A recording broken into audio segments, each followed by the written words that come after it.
So thank you everyone for attending today's Foxconn Quantum Computing Seminar.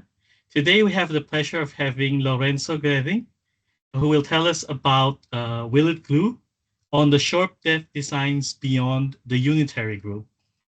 So Lorenzo is a PhD student at QuSoft in Amsterdam under the supervision of Jonas Helsen. And his interest is in random systems, both quantum and classical. So a random system usually described in quantum information by random unitaries, but we know that these are things that need exponentially many gates, typically. So people have looked at unitary designs, which are ensembles over a unitary group that have certain restriction, like appear to be random from a restricted observer. And recent results show that these can be constructed in depth logarithmic in the system size by a technique called gluing.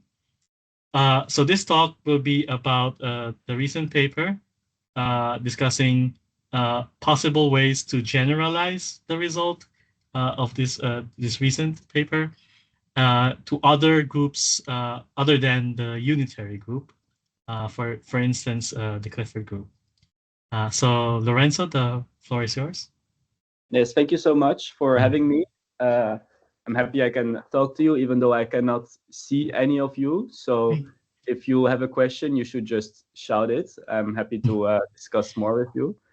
So yeah, so the central question of the talk will be, will it glue? And of course, I'm going to explain what gluing means exactly. But in general, this will be a talk about unitary design. So I'll define what is a unitary design. So first we need to know what is a random unitary. And I'm not going to give you all the mathematical definitions of a random unitary, but you can just look at it as like a uniformly random unitary. So we have the unitary group, which is a set, and then we have like a uniform distribution over the set, and we sample a random unitary from this distribution. If you want to know the mathematical definitions, you can just Google random unitaries. So why are we interested in random unitaries? There's actually a bunch of really good applications. So I just listed the first ones that came to mind. So there's, for example, in state demography. So what if I give you a quantum state and I do not tell you what it is? Then you want to know what it is. So what you can do is you can, for example, apply some random unitaries, measure it, and then statistically you get to know some things about the state that I gave you. This is called classical shadow tomography. Another nice protocol that uses random unitaries is randomized benchmarking, which is used to benchmark your quantum device. So random unitaries are really useful for a lot of applications, also theoretical applications like quantum gravity, etc., things that I also do not know everything about. But there is an issue with random unitaries, and it has to do with this figure that I show you here. So what are we seeing here? What if I construct a random circuit? So I have a quantum circuit with local gates that I draw from like local random unitaries. And then let's say I construct a random circuit with S gates, with S some integer. What is the most efficient way to construct this circuit? Can I construct it with fewer than S gates? Well, the answer to this question is usually no. So if I have a random circuit with S gates, usually I cannot compress it to significantly fewer than S gates up until I have an exponential number of gates. Because at some point, if I just add more and more random gates, at some point, like you can construct all the unitary matrices that exist. And this happens after exponentially many gates. So this is theoretically a nice result, but it also means that actually constructing a random unitary is really difficult, because if we actually sample a random unitary from a group, let's say n qubits, then it is really, really likely that we will need an exponential depth, exponential in the number of qubits to actually construct this unitary from local gates. So yeah, to construct a high random unitary, we need an exponential number of local gates, which is absolutely not nice, absolutely not what we want. So what we're going to do is we're going to look at some kind of weaker versions of random unitaries.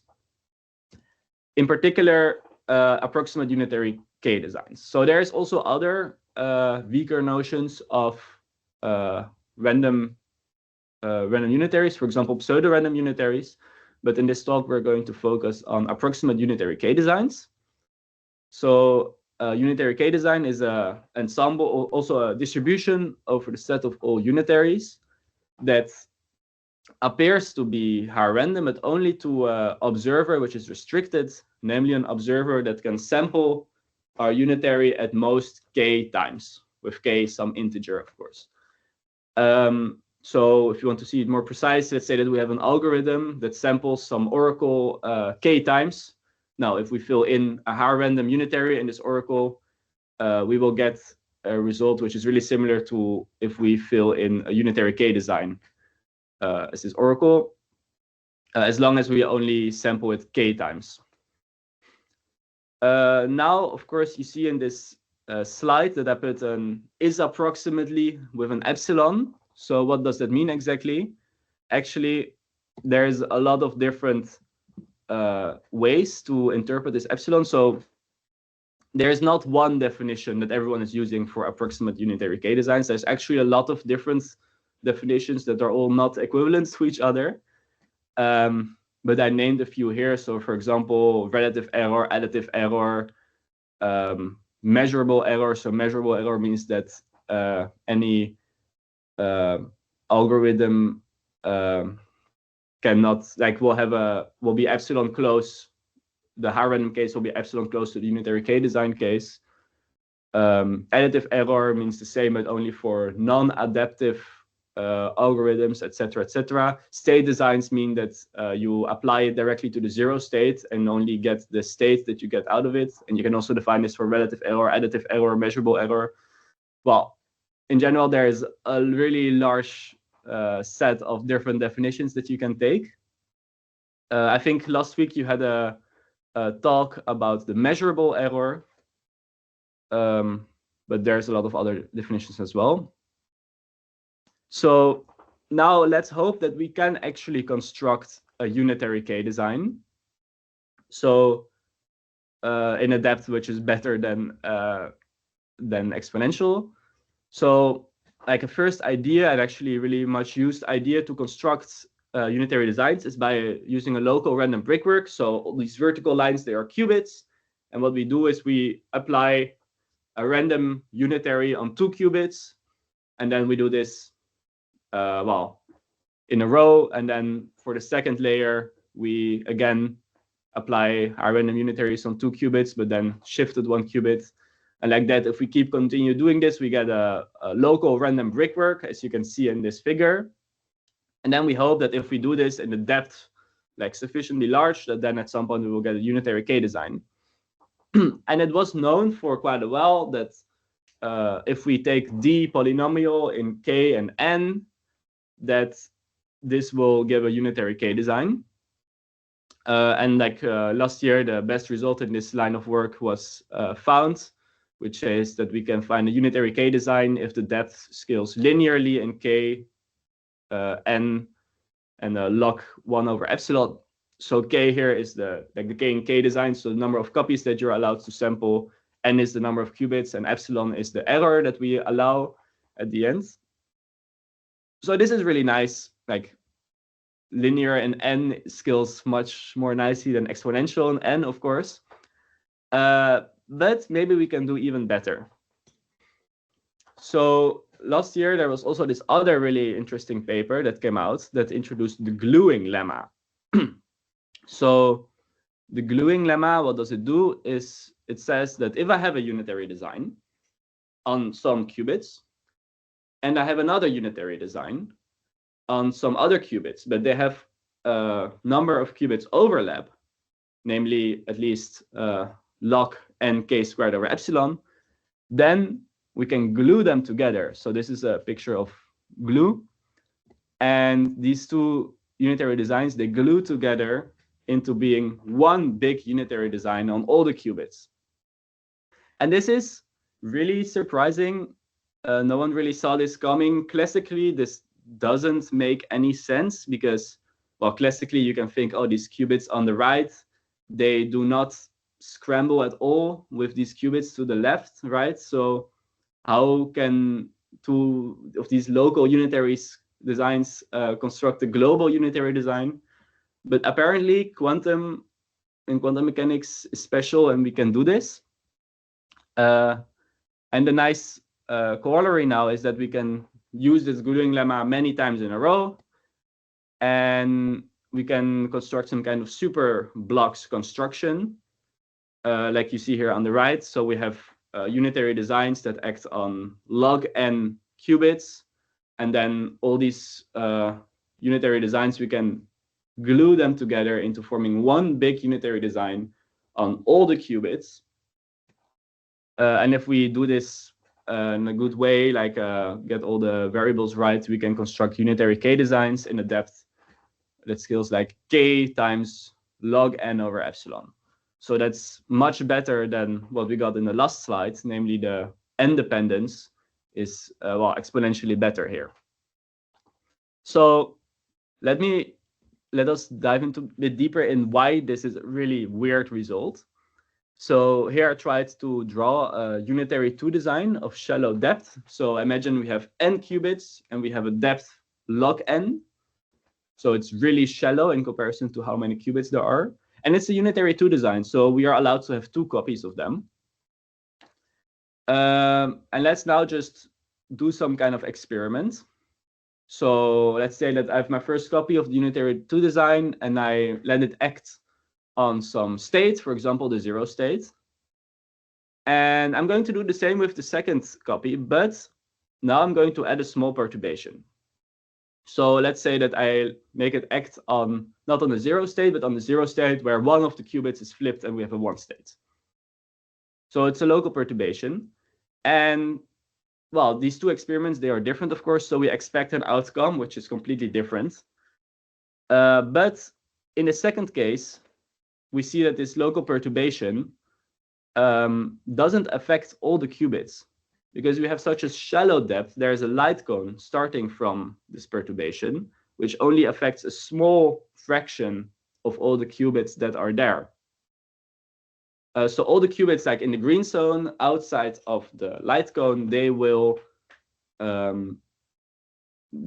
be in exactly the same state in the first and in the second experiment, which is, of course, not what would happen if we have a high random unitary. So this is weird. You would think, oh, maybe we can just measure these qubits outside of the light cone, but to actually know them, we need to do tomography, and for this, we need more copies. So we do not have a contradiction here. It is possible to construct unitary designs in a depth logarithmic in n, but it is really counterintuitive. So the big question of this talk is, will it glue? And the answer I just told you is yes. For the unitary group, it will glue. So let's look at other groups than the unitary group, beyond the unitary group. So in particular, we can look at groups that are subgroups of the unitary group. So the first example of a subgroup of the unitary group that I would think of is the orthogonal group. So the orthogonal group, well, probably you all know what it is, but it's just all unitary matrices that have real entries, or equivalently, it's all the real matrices that have like as its inverse the transpose. And intuitively, it's kind of the same as the unitary group, except there's no complex numbers. Well, let's see if it's actually similar as the unitary group. Because it turns out that the orthogonal group has some really special states. So maybe you have seen the EPR state before. The EPR state, it connects two copies of a Hilbert space, let's say. So if we have a Hilbert space, we have two copies of it, we can connect them with the EPR state. And the EPR state has this really nice property that if I have a unitary acting on one of the two copies of the Hilbert space, I can pull it through the EPR state, and we get a transpose. So I call this the ping pong trick. So we have, for example, if we act with two orthogonal matrices on the two copies of the Hilbert space, we can ping pong one of the two orthogonals to the other side, and we get a T for table tennis if you want. And we see that, well, an orthogonal matrix times its transpose is, of course, the identity. So this EPR state, it is, it is invariant on the action of the orthogonal group. So this is a really special state. And what we're going to do now is we're going to prepare our system in the EPR state. It's just like it's a quantum state, right? We can prepare in the laboratory an EPR state. And then what we're going to do is we're going to apply a Pauli matrix on the first qubit, for example, the first copy. So let's say a Pauli Z matrix. And then we apply our orthogonal matrices. So what we get is exactly this third equation that we have here.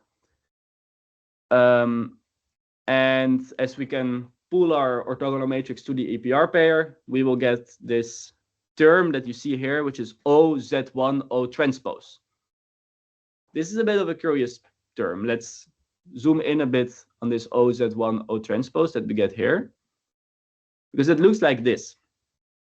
So O, it's an orthogonal circuit, which is of a certain depth. So it consists out of local gates, let's say. So it looks like this. And this local gate on the right there, for example, we have this local gate, and then we have its inverse. So these local gates, they just vanish against each other. They cancel out. And a lot of these local gates, they vanish. But the local gate acting on a first qubit not, because there's a Z1 in between. And for the other layers, the same thing happens. So a lot of the local gates, they just vanish, except the local gates that are inside the light cone. They remain, they stay. So yeah, this is weird what happens now. So we act with this gate, we act with it on the EPR state. So that means that all the qubits outside of the light cone, they will still be in the EPR state, while the qubits inside the light cone, they will be in some state rho that we do not know what it is. But this is something that we can measure. We can just measure those other qubits, see, oh, they are all in the EPR state. Okay, so the ensemble that we applied, it's not an orthogonal design. It's actually something of a much shallower depth. So this gives us a linear lower bound for the depth of orthogonal designs, which means directly that we cannot construct orthogonal designs in logarithmic depth. So the gluing lemma does not work. It will not glue.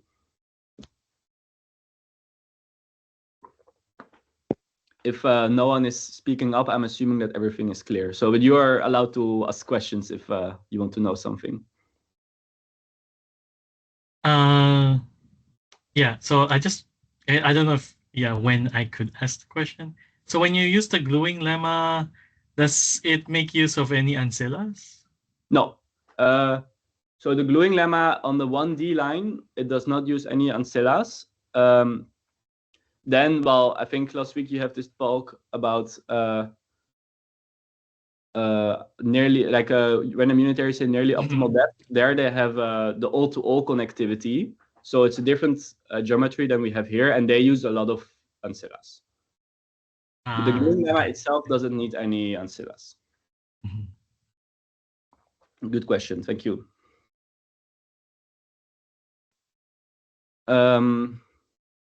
Yeah, so we have this lower bound. And maybe we can actually do this with other groups as well. So what is the general framework that we used? We want to find some operator chi that has a few nice properties. So it should be in the commutant, which means that it's like if I act with my unitary from my group that I chose, nothing should happen. So in our case, chi is of course the EPR state. Then our operator should be positive semi-definite because we want to initiate our system in the operator chi to do our experiment. And then our operator should also be factorizing in the qubit direction because we'll get a light cone and we want our system to be separable in the, well, what is inside the light cone and what is outside of the light cone. So the EPR state satisfies all these conditions for the orthogonal group. You can also see that for the unitary group, you cannot find an operator like this. Okay, the identity, but the identity doesn't count. For example, in the commutant of the unitary group, there is the swap operator, but it's not positive semi-definite. There's also the projector on the symmetric subspace, but it's not factorizing in the qubit direction. Well, you can try to find more examples, but there's no operator that satisfies these conditions except the identity for the unitary group. But let's say that we find an operator that has these conditions, then we can do something really similar as in the orthogonal group. So we prepare our system in our operator chi. We apply a local perturbation, for example, Pauli Z operator on the first qubit of the first system. And then we apply our unitaries to all the copies. And we are left with this weird term U Z1 U dagger, which will give us a light cone. And now we can do a similar argument as we did with the orthogonal group. I have to say here that this is not a nice theorem that we proved. It's not true that if we find an operator that has these properties, that then directly we know that there is this lower bound. We still have to manually then check if we can measure if actually we have this lower bound. But for some groups, we did do the work. So the groups that I put here in this table are the unitary group. Well, for the unitary group, such an operator chi does not exist. So, well, we do not find the lower bound with our method, which is nice because we know that the unitary group will glue. For the orthogonal group, however, there is this EPR state. For the Clifford group, which is the third group in our list here, there's also a term and there's an operator in the commutant, which has all the properties, namely this operator that I wrote down here. So the P sums over all the Pauli matrices. And we will see that this is also actually positive semi-definite, and it is also factorizing in the qubit direction. Then for the unitary symplectic group, yeah, I'm not going to explain what this J is. If you know the definition of the unitary symplectic group, you will recognize it maybe. But also for the unitary symplectic group, we got this linear lower bound. And then the last example I wrote down here is the permutation group. And in particular, the permutation group that permutes the computational basis states of our Hilbert space. So it's, well, it's a subgroup of the unitary group, of course. And you see indeed that if we have the plus state, then permuting the computational basis states, it doesn't do anything. It's invariant under the permutation group. So for all these groups, the Clifford group, the orthogonal group, the symplectic group, the permutation group, we get these lower bounds from the light cone. So in the 1D architecture, where all the qubits just lie in a row, we get a linear lower bound.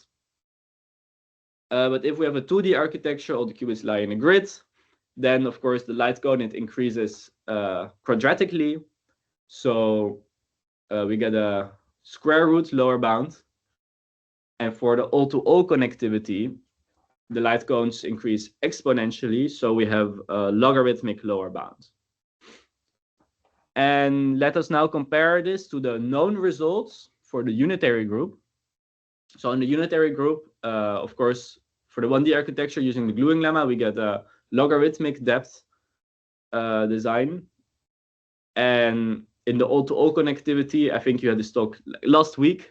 They proved that in the all-to-all connectivity, including a lot of ancilla qubits, they can construct unitary designs in log n depth. So it seems like the unitary group is quite special for some reason, because we can do basically everything in logarithm in exponentially better than for some of its subgroups. And this is really surprising, yeah, unexpected, curious feature of mathematics that we haven't understood yet exactly why this is the case. So all these lower bounds that we discussed until now, they come from light cones.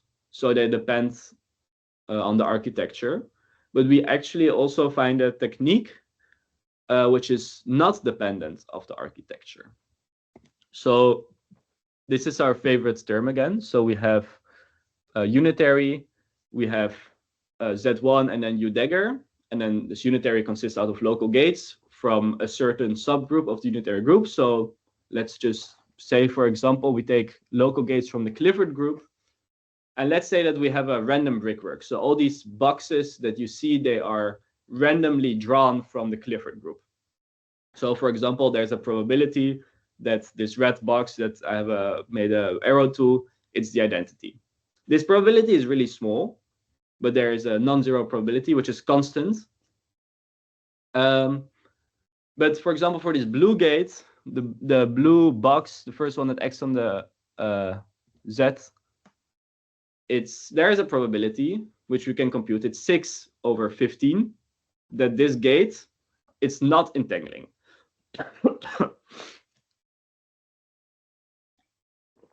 It's just a probability that we can compute, right? We look at all 2-qubit Clifford gates, and some of them are entangling, some of them are not entangling.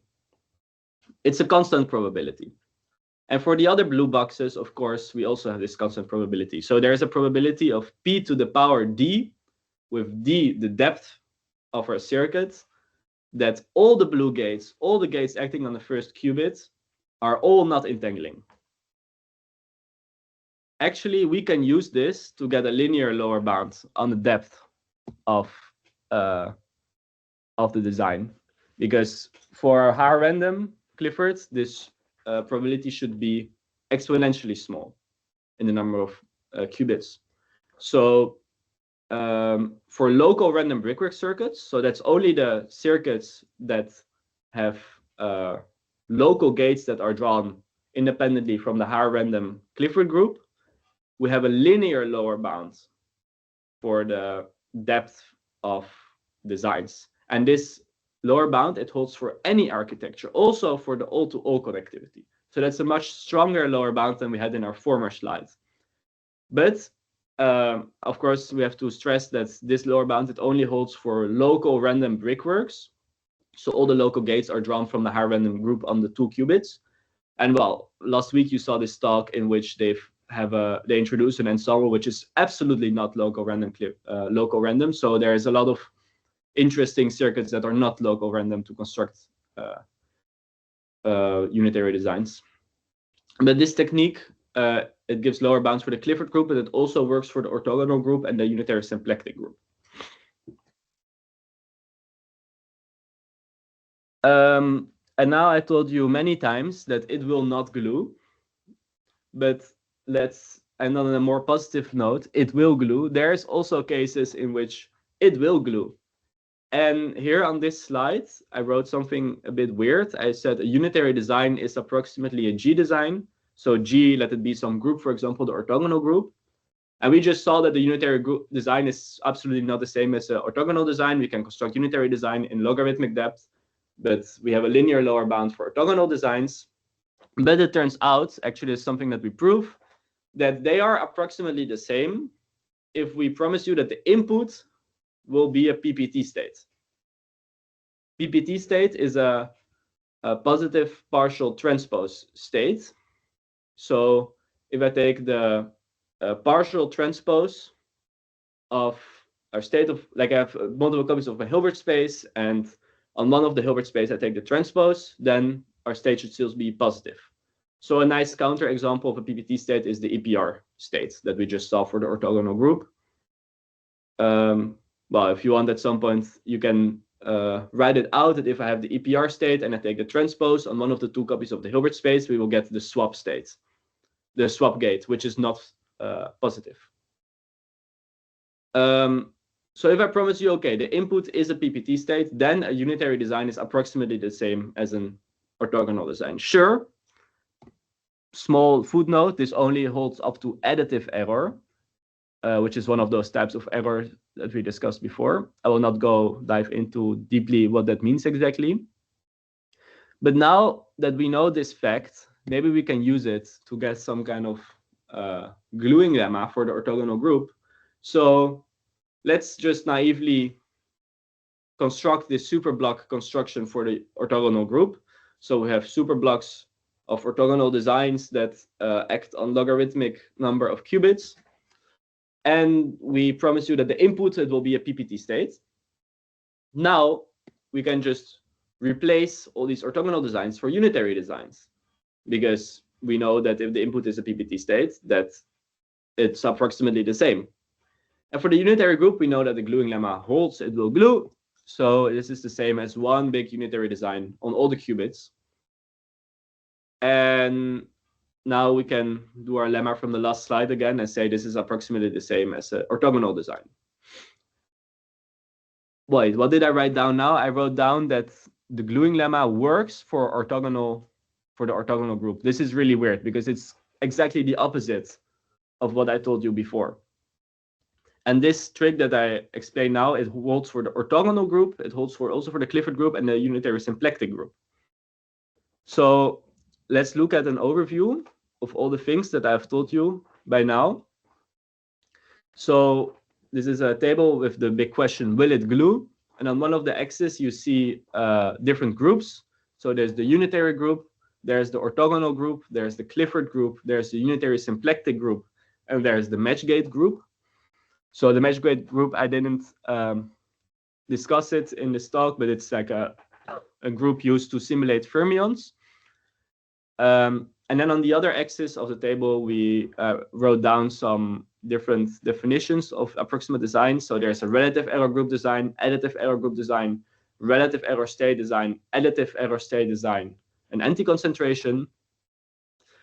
And the question, will it glue?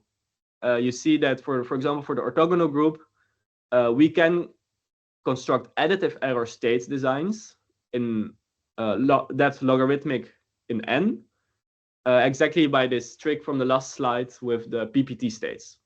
But by the light cone arguments that we gave before, we cannot construct relative error states designs. So the two surprising things from this table, like the surprising results from our paper, I would say is one, that there is this big gap between relative error state designs and additive error state designs. And the other big surprising thing is that there is this big gap between the unitary group and basically all its subgroups in how efficiently we can construct unitary designs. So in this table, all the results that are in line with the black line, they are the results from our paper. The other results were from other papers. And you see a small asterisk there with the Clifford group for additive error state designs. That is because our technique with the PPT states, it only holds for certain values of k.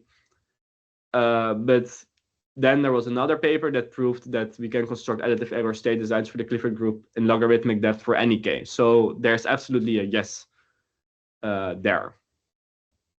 So this is the overview of all my results. And then it mostly rests me to thank you for your attention. All right. Thank you very much for a very nice and informative talk. Oh, actually, you ended up very early, so I have plenty of time for questions and discussion. Ask all your questions, please. These are actually the if you want to see like all the references that I made to the talk. All right. So so if you have like questions, comments, please feel free to unmute yourself now. So anyone wants to go first? I don't see anyone. So, okay, I'll ask something about, so this result, so you said that it works through this additional assumption that you have PPT input states, I guess, right? Yes. So this is for the to make it, because like I guess like it becomes approximately the same as the unitary design.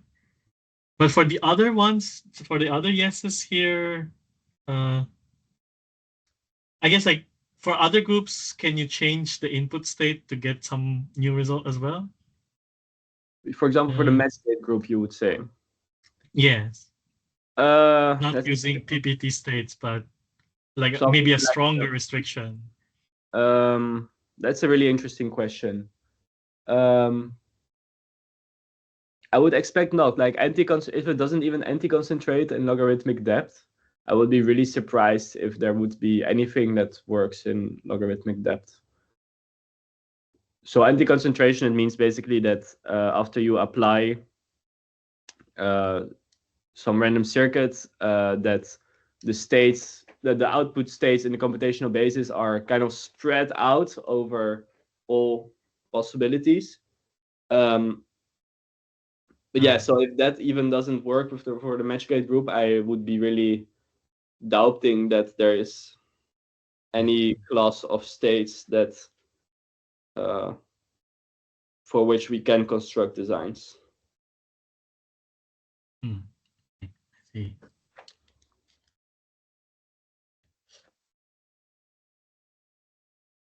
Let's see if I can think of a question for you.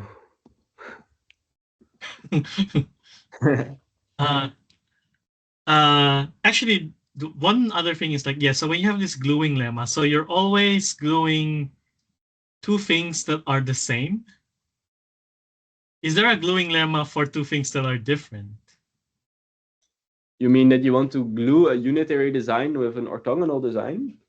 For example, like this, I guess like you wouldn't really need this kind of result anywhere, right? I have absolutely no idea what's going to happen if you orthogonal group. Yeah, I wouldn't know why it's useful. I also wouldn't know what would happen actually.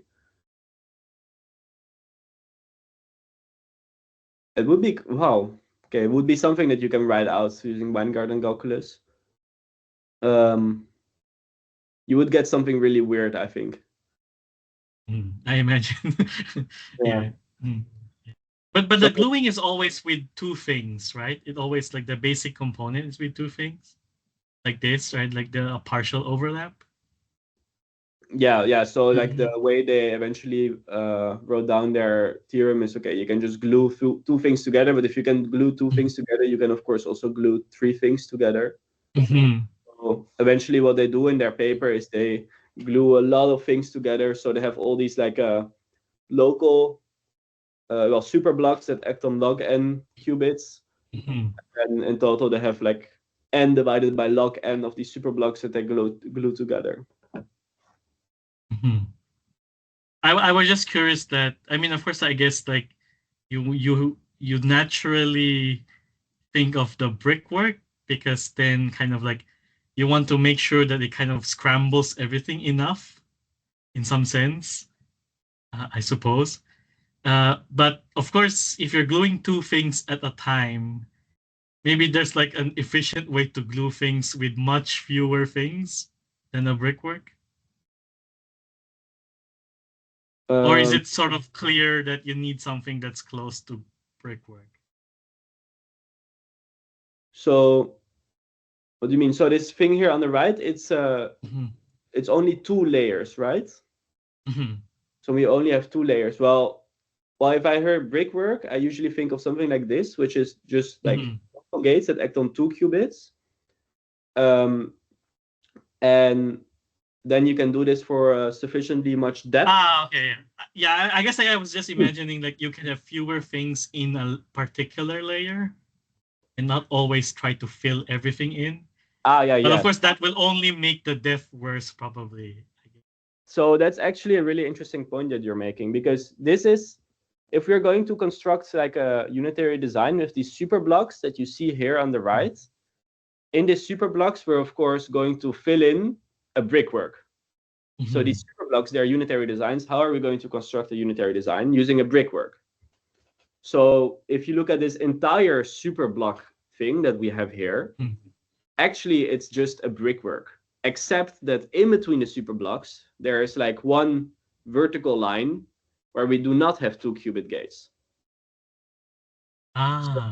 You see, so this superblock structure that we here have on the right, it is almost the same as a random brickwork, except that there's some of the local gates that we remove. I see. And actually the question is, if we add those local gates again, will we still have a unitary design? And this is an open question. Oh. Everyone thinks the answer is yes, but it has not been proven. Yeah, I would imagine, at least I would guess that that's the answer. But proving that that is the answer, of course, can be complicated. Yeah. It has been proven Right, that so, it's separates, but it's not that it's a design.